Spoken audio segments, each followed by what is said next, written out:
अस्सलाम वालेकुम friends, I hope आप सब खैरियत से होंगे। आज हम फाइनेंशियल अकाउंटिंग पार्ट फर्स्ट की चैप्टर नंबर 5 यानी जो लेजर और ट्रायल बैलेंस का है उसको इसमें हम एक सिंपल सा इलस्ट्रेशन को सॉल्व करेंगे। ठीक है, इससे पहले वीडियो में हमने लेजर के बारे में कुछ डिस्कशन किए थे और कुछ ट्रांजेक्शन थे और उससे हमने लेजर बनाए थे। लेकिन इस वीडियो में हम इस इलस्ट्रेशन से जो है ना क्या करेंगे, उससे हम ट्रायल लेजर बनाएंगे। ठीक है, तो फर्स्ट नंबर ट्रांजेक्शन में कहते हैं सबसे पहले हम इस ट्रांजेक्शन से ये रजिस्ट्रेशन से हम जनरल एंट्री बनाएंगे और बाद में हम लेजर बनाएंगे। ठीक है, तो आप यहाँ पर देख रहे हैं सब जल्दी जल्दी हम ये ट्रांजेक्शन करेंगे, बाद में हम जो है ना इसकी जनरल लेजर बनाएंगे। ठीक है, फर्स्ट नंबर ट्रांजेक्शन में कहते हैं स्टार्टेड बिजनेस विद कैश।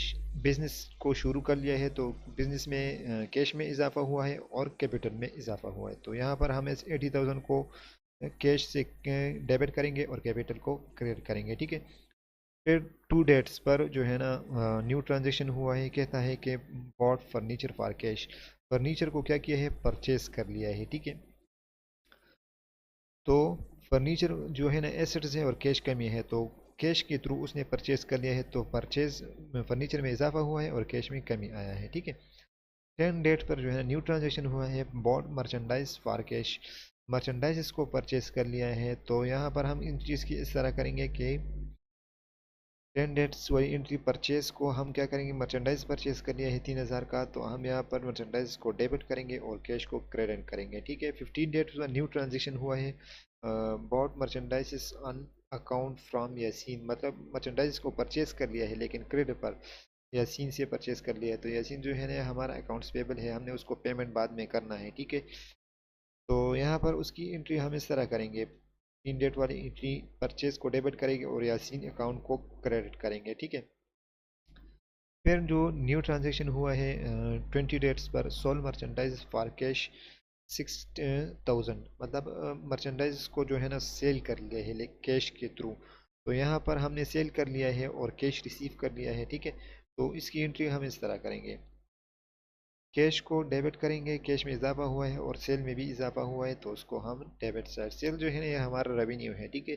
तो जब भी रेवेन्यू में इजाफा होता है तो उसको हम क्रेडिट साइड पर रिकॉर्ड करेंगे, और जब उसमें कमी आता है रेवेन्यू में तो उसको हम क्या करेंगे, उसमें हम उसको हम डेबिट साइड पर रिकॉर्ड करेंगे। ठीक है, नेक्स्ट नंबर ट्रांजेक्शन कहता है, लास्ट नंबर ट्रांजेक्शन में कहता है 25 डेट पर जो ट्रांजेक्शन हुआ है, sold merchandise to Nadeem. Nadeem पर हमने 2,000 का मर्चेंडाइज जो है ना सेल कर लिया है, लेकिन क्रेडिट पर हमने सेल कर लिया है। नदीम जो है ना ये हमारा अकाउंट रिसीवेबल है, यानी डेटर्स है हमारा, तो इसकी एंट्री हम इस तरह करेंगे लास्ट नंबर ट्रांजेक्शन को, कि नदीम को हम डेबिट करेंगे और सेल को हम क्रेडिट करेंगे। ठीक है, आप यहाँ पर देख रहे हैं इसमें जो है ना डिफरेंस अकाउंट है। ठीक है, आप देख रहे हैं यहाँ पर कैश अकाउंट अलहदा अकाउंट है, कैपिटल अलहदा अकाउंट है, फर्नीचर अलहदा अकाउंट है, परचेज अलहदा अकाउंट है, यासीन अकाउंट अलहदा अकाउंट है, सेल अकाउंट है। मतलब हम उस सारे ट्रांजेक्शन की लेजर बनाएंगे, उसकी पोस्टिंग करेंगे। हमने जो ट्रांजेक्शन किया है ना यहाँ पर, अब यहाँ पर देख रहे हैं डिफरेंट ट्रांजेक्शन हुआ है ना, डिफरेंट अकाउंट है, इस अकाउंट को हम जर्नल में क्या कर लेजर में क्या करेंगे, उसकी पोस्टिंग करेंगे। ठीक है, हर एक अकाउंट के लिए अलहदा अलहदा लेजर बनाएंगे। सबसे पहले हम क्या करेंगे, सबसे पहले यहाँ पर क्या है, कैश अकाउंट है। ठीक है, हम कैश अकाउंट पहले बनाएंगे, कैश की लेजर बनाएंगे। ठीक है, तो सबसे इसकी फॉर्मेट हम इस तरह बनाएंगे। ठीक है, आप यहाँ पर देख रहे हैं लेजर लिखेंगे, और यहाँ पर मैंने नहीं लिखा कैश अकाउंट, यहाँ पर लिखना चाहिए, मुझसे तो भूल गया है। यहाँ पर लेजर ऊपर यहाँ पर लेजर लिखेंगे, आप यहाँ पर लेजर लिखेंगे और नीचे जो है ना कैश अकाउंट लिखेंगे। ठीक है, क्योंकि हम कैश अकाउंट बनाए, कैश का लेजर बनाएंगे। ठीक है,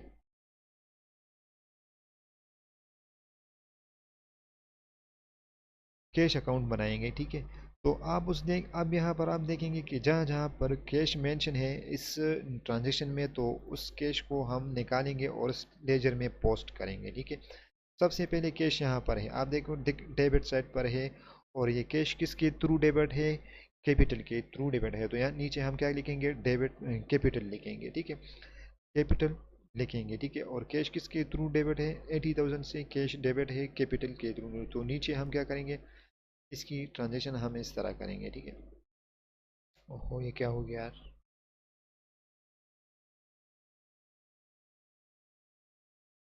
आप देख रहे हैं कैश के कैपिटल कैश जो है ना यहाँ पर डेबिट है 80,000, लेकिन ये कैश किसके थ्रू डेबिट है?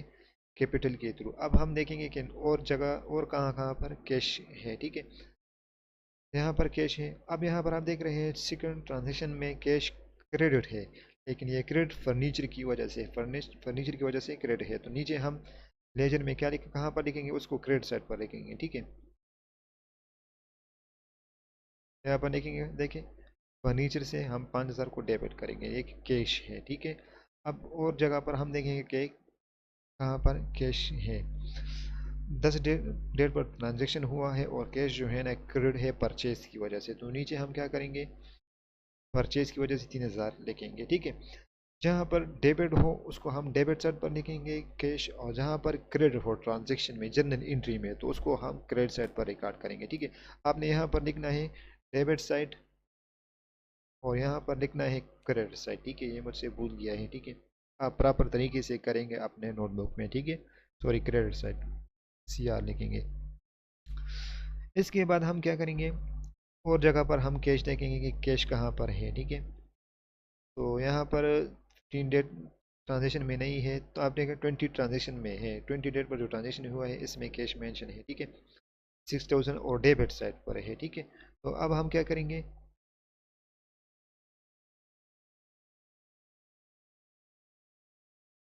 सेल की वजह से जो है ना ये कैश जो है ना डेबिट है, ठीक है। तो यहाँ नीचे हम क्या करेंगे, सेल लिखेंगे 60,000 और कैश, ये कैश अकाउंट है और सेल की वजह से 60,000 लिखेंगे। अब हम दोनों साइड्स को प्लस करेंगे, जो वाला साइड ज़्यादा हो उसको हम नीचे लिखेंगे। आप यहाँ पर देख रहे हैं 80,000 66,000 को हमने प्लस करें तो 86,000 है, यहाँ भी 86,000 है। और ये फर्नीचर 5,000 और 3,000 को प्लस करेंगे और 86,000 से माइनस करेंगे। जो बैलेंस आ जाए ना, जो साइड्स वाला बैलेंस कम हो उसमें हम जो बैलेंस को कैरी डाउन करेंगे, ठीक है। तो आप देख रहे हैं यहाँ पर जो है ना ये 8,000 बनता है, तो ये साइड वाला जो है ना ये कम है, तो उसमें हम जो है ना 80,000 से मैनेज करें और जो बच जाएगा उस 78,000 हमारे साथ रह गए तो उसको हम बैलेंस कैरी डाउन करेंगे इस मंथ के आखिर में, ठीक है, या मंथ के आखिर में, ठीक है। ये हमारे पास हो गया कैश अकाउंट। अब हम देखेंगे कैपिटल अकाउंट बनाएंगे, दूसरा जो है ना हमारा क्या है, दूसरा अब हम देखेंगे कौन सा अकाउंट है। दूसरा हमारे पास है कैपिटल अकाउंट। कैपिटल जो है ना ये किस चीज़ की वजह से डेबिट है, क्रेडिट है, कैश की वजह से ये क्रेडिट है, ठीक है। तो उसकी हम इसके बाद हम कैपिटल अकाउंट बनाएंगे, ठीक है। बस मैंने एक मरतबा फॉर्मेट बनाया है, ठीक है। सबसे पहले डेबिट, फिर डिस्क्रिप्शन अमाउंट, फिर डेट डिस्क्रिप्शन और फिर अमाउंट देखेंगे। इसके बाद हम कैपिटल अकाउंट बनाएंगे, ठीक है। मुझसे तो टोटल लिखना चाहिए यार, TOT। आप यहाँ पर देख रहे हैं कैपिटल जो है ना ये क्रेडिट है, किसकी वजह से, कैश की वजह से, ठीक है। तो यहाँ पर 80,000 लिखेंगे और आप देख रहे हैं जो नीचे हम देखेंगे और हमारे पास कैपिटल है ही नहीं इस ट्रांजेक्शन में। हमारे पास आप देख रहे हैं और जगह पर कैपिटल नहीं है, ठीक है। तो बस हम डायरेक्ट उसको डेबिट साइड में क्या करेंगे, उसको उसकी बैलेंस को हम कैरी डाउन करेंगे मंथ के आखिर में। यहाँ पर हम क्या लिखेंगे, बैलेंस कैरी डाउन 80,000, यहाँ पर टोटल 80,000 यहाँ पर भी टोटल 80,000, ठीक है। ये तो हो गया, ठीक है, ठीक है। अब हम क्या करेंगे, अब हम क्या करेंगे, फर्नीचर अकाउंट बनाएंगे, ठीक है। फर्नीचर की अब बारी आता है, ठीक है। अब हम क्या करेंगे, फर्नीचर अकाउंट बनाएंगे। फर्नीचर अकाउंट बनाएंगे और मैंने फॉर्मेट नहीं बनाया है, बस एक मरतबा मैंने ऊपर फॉर्मेट बनाया है, बस आप फॉर्मेट खुद ही बनाएंगे, ठीक है। फर्नीचर जो है ना ये क्या है, फर्नीचर, फर्नीचर जो है ना कैश की वजह से यहाँ पर आप देख रहे हैं 5,000 से डेबिट है, ठीक है। तो अब हम क्या करेंगे, फर्नीचर अकाउंट को डेबिट करेंगे कैश से 5,000 से, बस और जगह ही फर्नीचर नहीं है तो हमने उसकी बैलेंस को डायरेक्ट ही कैरी डाउन कर लिया है, ठीक है। 5,000 टोटल करेंगे, यहाँ पर भी 5,000 टोटल करेंगे। अब आता है दूसरी चीज़ की कि दूसरा कौन सा अकाउंट है उसकी नंबर आता है, ठीक है। अब उसके बाद आता है कैश, तो हो गया है, फर्नीचर भी हो गए उस। अब आता है परचेज अकाउंट। परचेज जो है ना कैश की वजह से डेबिट है। तो नीचे हम क्या करेंगे, परचेज अकाउंट बनाएंगे। परचेज अकाउंट हमने नीचे बनाया है, ठीक है। कैश की वजह से 3000 से डेबिट है। अब देखेंगे कि और जगह कहाँ पर परचेज जो है ना ये डेबिट है। या यहाँ पर परचेज डेबिट है और यहाँ पर भी परचेज, तो देखिए यासीन अकाउंट की वजह से, यासीन की वजह से जो है ना ये परचेज डेबिट है। तो नीचे 5000 से हम क्या करेंगे, परचेज लिखेंगे। अब और जगह पर परचेज अकाउंट नहीं है तो हम उसकी बैलेंस को कैरी डाउन करेंगे डेबिट साइड, क्योंकि debit side, sorry credit side जो है ना, क्रेडिट साइड पर कैरी डाउन करेंगे। क्रेडिट साइड जो है ना बहुत खाली खाली है और ट्रांजेक्शन यानी और अकाउंट है ही नहीं, तो हम उसकी बैलेंस को कैरी डाउन करेंगे मंथ के आखिर में। और टोटल जो है ना 8000 और यहाँ पर भी 8000 देखेंगे। अब देखेंगे नेक्स्ट नेक्स्ट जो है ना कौन सा अकाउंट है, परचेज भी हो गया, यहाँ पर कैश भी हो गया, यहाँ पर भी परचेज हो गया। अब आता है यासीन अकाउंट। यासीन अकाउंट जो है ना परचेज की वजह से क्रेडिट है 5000 से। तो यासीन अकाउंट जो है ना यहाँ पर क्या करेंगे हम, 5000 से लिखेंगे, क्रेडिट है 5000 से। और जगह पर यासीन अकाउंट नहीं है तो बस हम उसकी बैलेंस को कैरी डाउन करेंगे और टोटल करेंगे, यहाँ पर भी टोटल करेंगे और यहाँ पर भी टोटल करेंगे, ठीक है। इसके बाद हम देखेंगे कि कौन सी अकाउंट की बारी आती है, ठीक है। इसके बाद हम, यासीन भी हो गया, कैश भी हो गया, अब आता है सेल अकाउंट। अब हम सेल अकाउंट बनाएंगे, ठीक है। सेल अकाउंट की बारी आता है। सेल अकाउंट अब हम लिखेंगे सेल अकाउंट।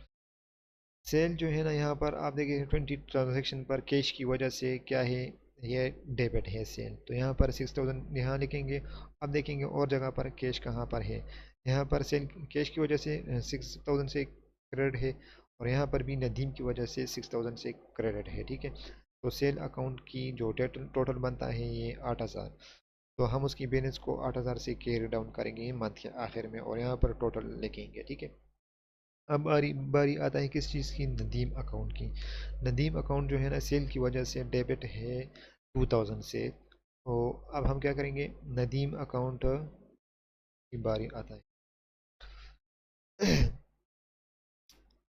उसकी सेल से 2000 से 1000 है। अब हम उसको टोटल करेंगे क्योंकि और जगह पर नदीम अकाउंट है ही नहीं, तो यहाँ पर हम उसको डायरेक्ट कैरी डाउन करेंगे क्रेडिट साइड पर और टोटल लिखेंगे 20000। यहाँ पर टोटल टाइपिंग की वजह से हमें कुछ मिस्टेक हुआ है। अब हम क्या करेंगे, उस हमने अब हमने हमने क्या कर लिया है, उसकी सारी ट्रांजेक्शन की क्लासिफिकेशन हमने कर लिया है, यानी लेजर बना लिया है, ठीक है। क्वेश्चन में तो नहीं मांगा कि आप ट्रायल बैलेंस बनाइए, लेकिन हमने इस क्वेश्चन की ट्रायल बैलेंस भी बनाएंगे, ठीक है। किस तरह बनाएंगे, जो बैलेंस जो है ना डेबिट साइड पर कैरी डाउन हुआ है तो उसको हम डेबिट साइड पर लिखेंगे, और जो बैलेंस जो है ना क्रेडिट साइड पर कैरी डाउन हुआ है तो उसको हम क्रेडिट साइड पर रिकॉर्ड करेंगे। ट्रायल बैलेंस की इस तरह हम बनाएंगे कि यहाँ पर डिस्क्रिप्शन लिखेंगे,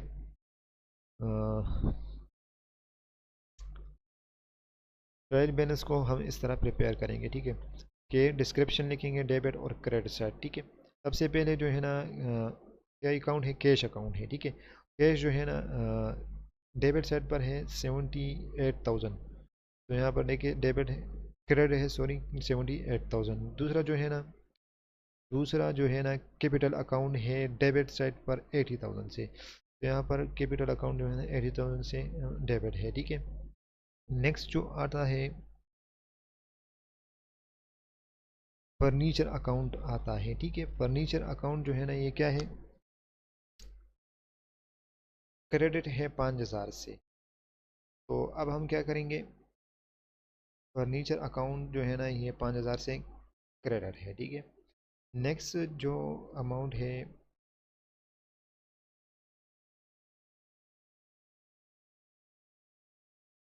नेक्स्ट जो है ना ये फर्नीचर अकाउंट है। फर्नीचर तो हो गया, ठीक है। परचेज अकाउंट आता है। परचेज अकाउंट जो है ना ये क्रेडिट है 8000 से, ठीक है। 8000 से क्या है, क्रेडिट है, ठीक है। अब यहाँ पर देखिए परचेज अकाउंट 8000 से डेबिट क्रेडिट है। नेक्स्ट जो आता है यासीन अकाउंट जो है ना डेबिट है 5000 से। तो यहाँ पर आप देख रहे हैं डेबिट है 5000 से। नेक्स्ट जो आता है सेल अकाउंट डेबिट है 8000 से, ठीक है। तो सेल अकाउंट 8000 से डेबिट है। फिर आता है नदीम अकाउंट। तो नदीम अकाउंट जो है ना क्या है, ये क्रेडिट है 2000 से, ठीक है। तो यहाँ पर आप देख रहे हैं नदीम अकाउंट में है ना डेबिट है 2000, क्रेडिट है 2000 से। अगर आप अपना क्वेश्चन मालूम करना चाहिए कि ये मेरा क्वेश्चन जो है ना करेक्ट है या नहीं, तो आप उन दोनों साइड्स को प्लस करेंगे और उस साइड्स को भी प्लस करेंगे। इससे जो अमाउंट आएंगे नीचे लिखेंगे और इससे जो अमाउंट आ जाएंगे वो भी नीचे लिखेंगे। अगर दोनों सेम सेम आ जाए तो मतलब ये है कि आपकी क्वेश्चन में कोई मिस्टेक नहीं। जिस तरह आप यहाँ पर देख रहे हैं, यहाँ भी 93,000 आ गया और नया भी यहाँ पर भी डेबिट और क्रेडिट दोनों साइड जो है ना बिल्कुल बराबर आ गया, सेम आ गया। अगर सेम नहीं आ गया तो मतलब ये है कि आपने क्वेश्चन में कहाँ पर मिस्टेक कर लिया है, तो दोबारा उसकी कैलकुलेशन आप करेंगे और वहाँ पर अपना मिस्टेक को करेक्ट करेंगे। ठीक है, तो ये है जर्नल का तरीका, जर्नल लेजर का तरीका है। जो हम क्या करेंगे, जर्नल से उसकी पोस्टिंग करेंगे, जनरल एंट्री की पोस्टिंग करेंगे हम लेजर में। उम्मीद करता हूँ आपका कंसेप्ट क्लियर हुई हो। अगर वीडियो अच्छी लगी हो तो प्लीज़ चैनल को सब्सक्राइब कीजिए, वीडियो को लाइक कीजिए और ज़्यादा से ज़्यादा शेयर कीजिए। अस्सलाम।